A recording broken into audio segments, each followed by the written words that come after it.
American Airlines, the iconic symbol of American aviation, began as a humble network of airmail pilots flying open-cockpit biplanes in the 1930s. From those dusty, wind-blown flights, the airline embarked on a turbulent yet extraordinary journey spanning nearly 100 years. Under the leadership of legendary figures like C.R. Smith, American Airlines reshaped commercial aviation during the golden age of jet travel. The airline survived and thrived through major upheavals such as deregulation, economic crises, and most notably the tragedy of September 11, 2001. Even after declaring bankruptcy in the 2010s, it rose again stronger than ever through a historic merger with U.S. Airways. Today, let's follow the trail of those early mail flights through the most quintessentially American airline in history. If you enjoyed this story, don't forget to like, share, and leave a comment with your thoughts. And be sure to subscribe so you won't miss the next leg of our journey through aviation history. American Airlines emerged during a turbulent period in U.S. aviation history. In 1930, amid economic uncertainty, a consortium of 82 small regional airlines, primarily airmail contractors like Robertson Aircraft and Colonial Air Transport, was merged under a holding company called the Aviation Corporation.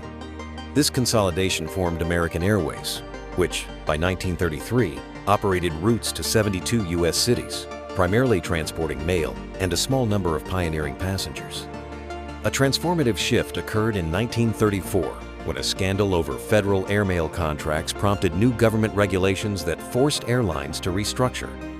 American Airways was acquired by industrialist E.L. Cord, rebranded as American Airlines, and placed under the dynamic leadership of 35-year-old C.R. Smith.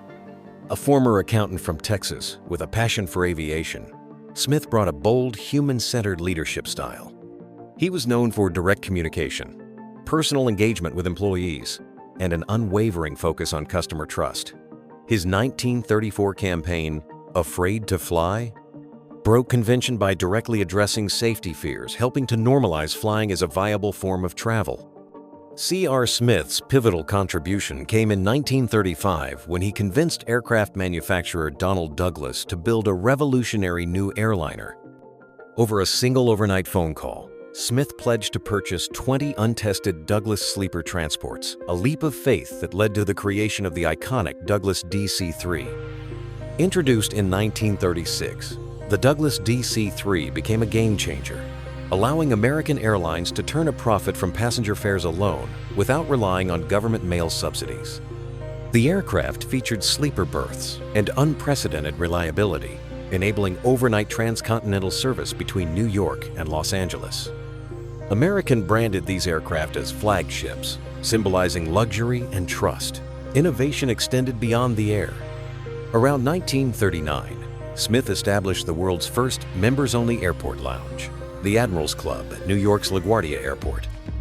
Initially invitation-only, it reflected Smith's focus on premium customer experience, a concept that would soon be replicated across the industry.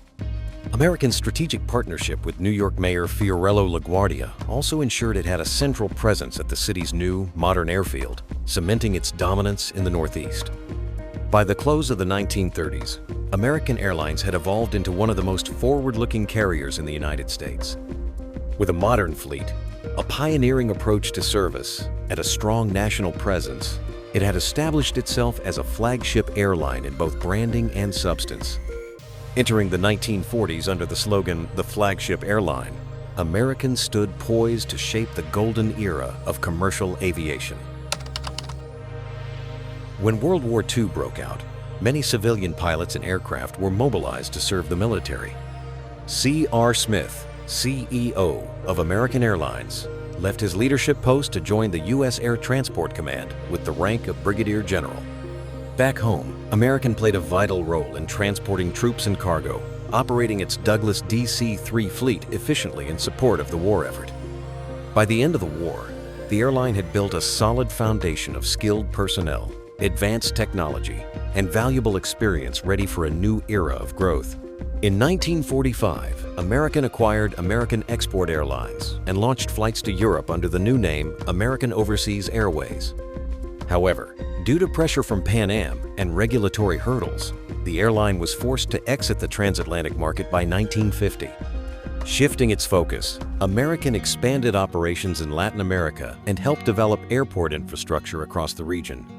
Throughout the 1950s, American Airlines became the largest domestic carrier in the U.S., boasting a modern fleet that included the Convair 240 and Douglas DC-6, and operating under the flagship fleet brand. C.R. Smith returned as CEO, elevating the airline's premium offerings with the creation of the exclusive Admirals Club lounges and spearheading a major investment in technology through the SABRE system, one of the first computerized airline reservation platforms.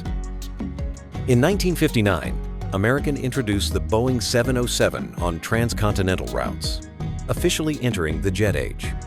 The airline also became a launch customer for the wide-body McDonnell Douglas DC-10, operating the aircraft's first commercial flight in 1971.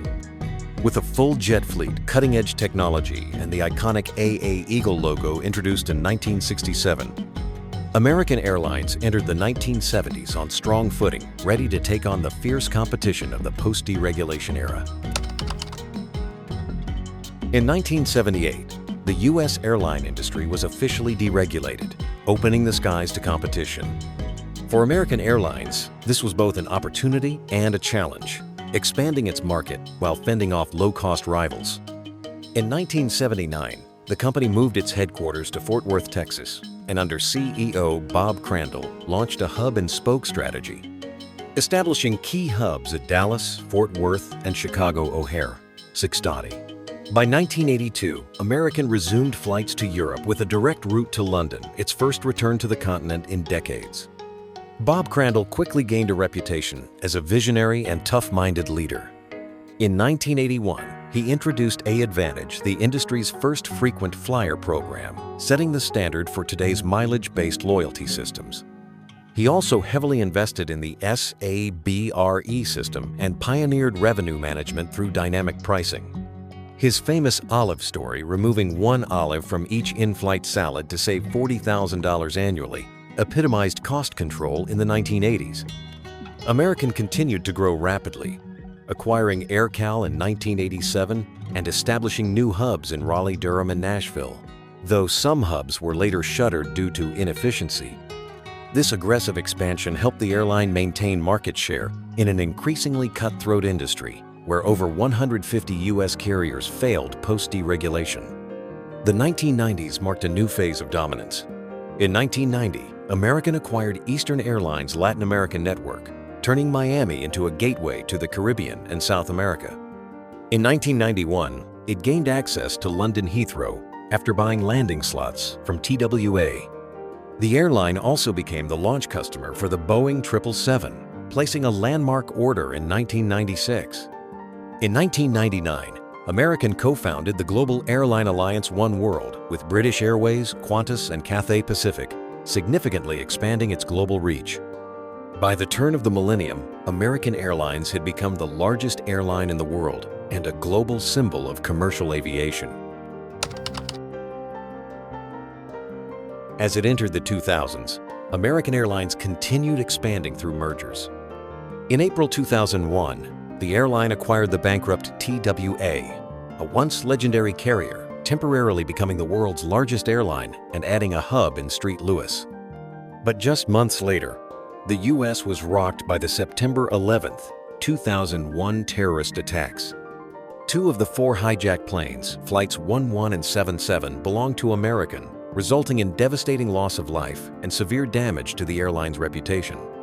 The aviation industry plunged into crisis, demand collapsed, and American fell into deep losses. From 2002 to 2003, CEO Don Carty was forced to implement wage cuts, layoffs, and cost reductions to avoid bankruptcy. However, a scandal involving executive bonuses during this period of sacrifice led to his resignation. Gerard Arpey stepped in and launched a sweeping restructuring, shrinking the route network, gradually closing the St. Louis hub, and eliminating costly services like extra-wide economy seating. Aircraft types were assigned by region to optimize operational efficiency. Despite heavy cuts, American continued to make selective investments in strategic markets. It launched new routes to China and India, and preserved its dominance in Dallas by renegotiating the Wright Amendment, a law that had long limited competitor Southwest Airlines at Love Field. But by 2008, surging fuel prices and the global financial crisis dealt yet another blow. The airline reduced its fleet size, laid off over 1,800 employees, and retired its Airbus A300 fleet. Meanwhile, technical issues with its aging MD-80 fleet damaged the airline's reputation.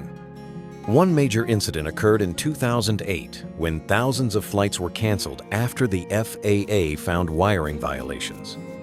Accusations of delayed maintenance and safety cover-ups pushed American to accelerate fleet modernization, ordering Boeing 737-800s and new generation Airbus A320s to replace the aging MD-80s. By 2010, American remained the only major U.S. airline among the Big Three that had not declared bankruptcy or merged a status that was becoming increasingly unsustainable.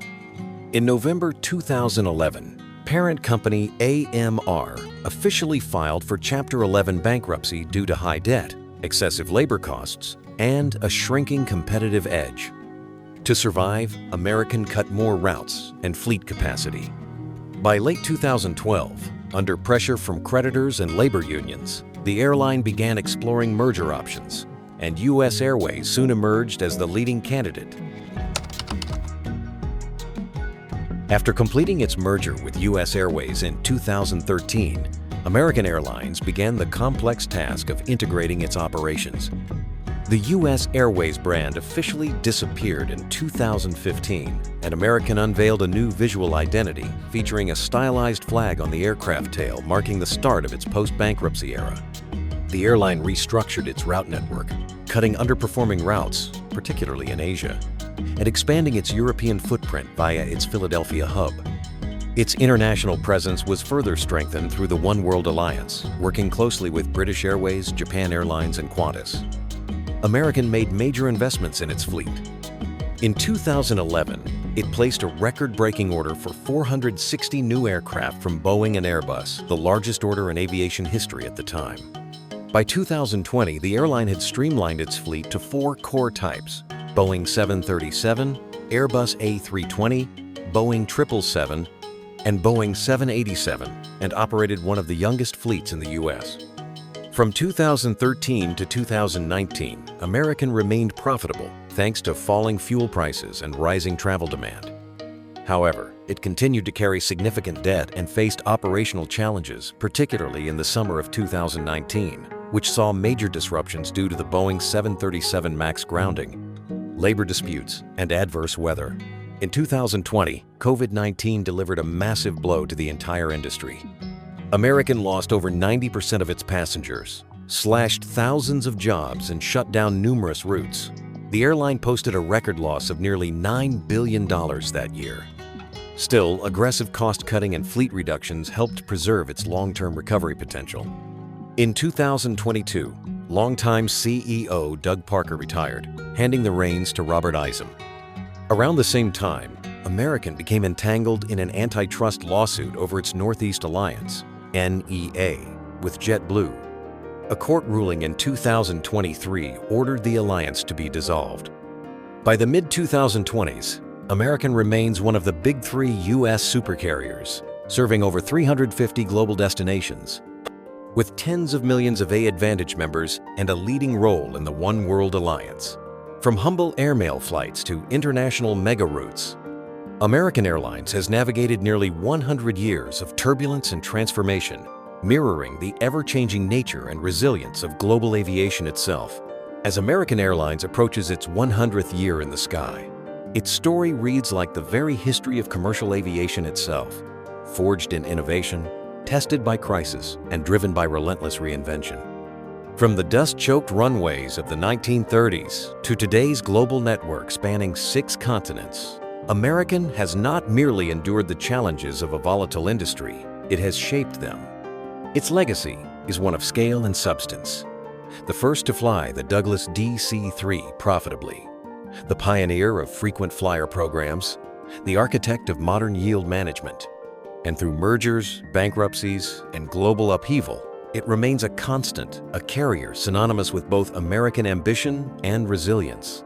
But history alone is no guarantee of altitude. The skies ahead are crowded with new players, new technologies, and new expectations. For American Airlines, the next chapter will demand sharper execution, smarter growth, and a renewed commitment to both its people and passengers. Still, one truth holds firm. In the ever-changing business of flight, American Airlines has proven time and again that it's not just flying through history, it's making it. So take your seatbelt because the journey of American Airlines is far from over.